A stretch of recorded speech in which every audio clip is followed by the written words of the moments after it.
ഇടവേളയ്ക്ക് ശേഷം വീണ്ടും ഇ.പി. ജയരാജന്റെ വൈദേകം റിസോർട്ട് ചൂടേറിയ രാഷ്ട്രീയ സംവാദത്തിന് തിരികൊളുത്തുകയാണ്. രാജീവ് ചന്ദ്രശേഖറുടെ ഉടമസ്ഥതയിലുള്ള Niramaya retreats Vaidekam ഏറ്റെടുത്തതിലൂടെ CPM BJP business ബാന്ധവം ഉയർത്തിക്കാട്ടുകയാണ് Congress. തെളിവ് കൊണ്ടുവരാൻ പ്രതിപക്ഷത്തെ CPM സംസ്ഥാന സെക്രട്ടറി വെല്ലുവിളിച്ചതോടെ വിഷയം സജീവമായി.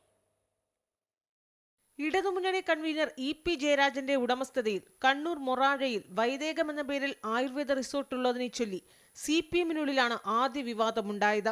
തുടർന്ന് വിവാദം പ്രതിപക്ഷം ഏറ്റെടുത്തതോടെ അപകടം മുൻകൂട്ടി കണ്ട് പാർട്ടി നിർദ്ദേശപ്രകാരം ഇ.പിയും കുടുംബവും ഓഹരി ഒഴിയുകയും ചെയ്തു. BJP നേതാവും കേന്ദ്രമന്ത്രിയുമായ രാജീവ് ചന്ദ്രശേഖറുടെ ഉടമസ്ഥതയിലുള്ള നിരാമയ റിട്രീറ്റ്സ് വൈദേകം ഏറ്റെടുത്തുവെന്നാണ് പിന്നീട് വന്ന റിപ്പോർട്ടുകൾ.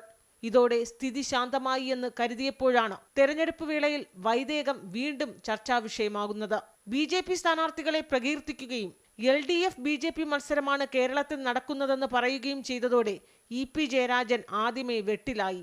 CPM BJP കൂട്ടുകെട്ടിന്റെ മകുട ഉദാഹരണമായി ഇ.പിയുടെ വാക്കുകൾ പ്രതിപക്ഷം ഏറ്റെടുത്തു. ഇപ്പോൾ ഒരു പടി കൂടി കടന്ന് ഇ.പിയും രാജീവ് ചന്ദ്രശേഖറും തമ്മിൽ ബിസിനസ് ബന്ധമായി അത് ഉയർത്തപ്പെട്ടു. ഇപ്പൊ പഴയ അന്തർധാരയൊന്നുമല്ല, അന്തർധാരയെന്നുള്ള വാക്കൊക്കെ മാറ്റിയേക്കും. ഇപ്പൊ പരസ്യമായിട്ടുള്ള ബന്ധമാണ്. ഇന്നലെ വെല്ലുവിളിച്ചു. തിരുവനന്തപുരത്ത് മത്സരിക്കുന്ന കേന്ദ്രമന്ത്രി രാജീവ് ചന്ദ്രശേഖറും LDFന്റെ കൺവീനർ ഇ.പി. ജയരാജനും തമ്മിൽ ഒരു ബിസിനസ് കോൺട്രാക്ട് ഉണ്ട്. വൈദേകം നിരാമയ കൂട്ടുകെട്ടിലൂടെ LDF കൺവീനറും BJP കേന്ദ്രമന്ത്രിയും തമ്മിലെ ബിസിനസ് ബന്ധമുയർത്തി CPM BJP ബാന്ധവമെന്ന ആരോപണം അരക്കെട്ടുറപ്പിക്കുകയാണ് പ്രതിപക്ഷം. CPM-ഉം BJP-യും തമ്മിലുള്ള അന്തർധാര ജനങ്ങൾക്ക് വ്യക്തമായിട്ടുണ്ട്. മുഖ്യമന്ത്രിക്ക് പറയാൻ കഴിയാത്ത കാര്യം ഇ.പി. ജയരാജനെ കൊണ്ട് പറയിക്കുന്നു എന്ന് മാത്രമാണ് ഇതിനകത്തുള്ളത്. അതേസമയം പ്രതിപക്ഷം റിസോർട്ട് വിവാദം വീണ്ടും കുത്തിപ്പൊക്കുമ്പോൾ തെളിവ് ഹാജരാക്കാൻ വെല്ലുവിളിക്കുകയാണ് CPM സംസ്ഥാന സെക്രട്ടറി MV ഗോവിന്ദൻ. വിശദീകരിക്കുകയൊന്നും ചെയ്തിട്ടില്ല. നിങ്ങൾ വെറുതെ വിശദീകരണം നിങ്ങൾ പറയുന്നതാണ്. ഞാനതൊന്നും ഒരു സ്ഥലത്തും ചർച്ച ചെയ്തിട്ടില്ല, ഒരു സ്ഥലത്തും വിശദീകരിച്ചിട്ടില്ല, ഇന്നേവരെ എവിടെയും പറഞ്ഞിട്ടില്ല.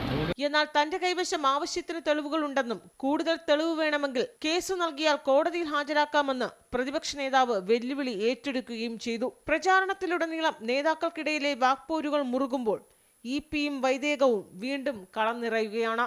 അമൃത ന്യൂസ്, തിരുവനന്തപുരം.